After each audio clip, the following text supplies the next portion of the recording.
really, and from her era of the family, there are no successful marriages. Now my generation, my cousins happily married, but in her area, there were no cousins. Your cousin got some white women, though, right? No, that's on my dad's side. On my dad's side. Hey, on my dad's side, that's all. Hey, my cousins, my generation, that white woman be good in my generation. I got a lot of white sisters-in-law. You know what I'm saying? All my sisters-in-law is white.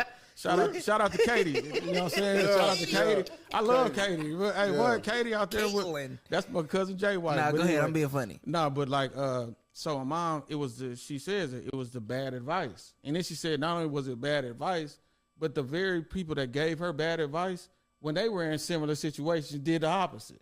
And that's the dysfunction amongst women and, the echo chamber and advice at times that ultimately caused, it didn't just hurt my mother and my father. I always say a divorce affects 3 marriages because it affects their marriage.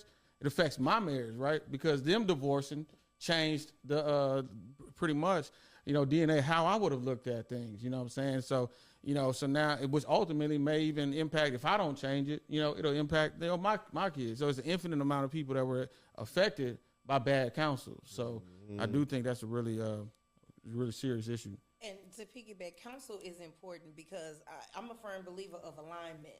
So if I used to be married, I'm not married anymore, but if let's say I was still married and I had an issue, I'm not going to go to my single friends.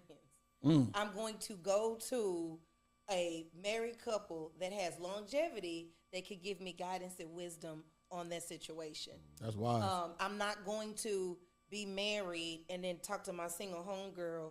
I'm just saying, I'm going far-fetched, who got 3 kids, 3 baby daddies, and you've never been married, have no concept of what a marriage is. I'm not getting my advice from you because when I do that, that's fulfilling my emotion.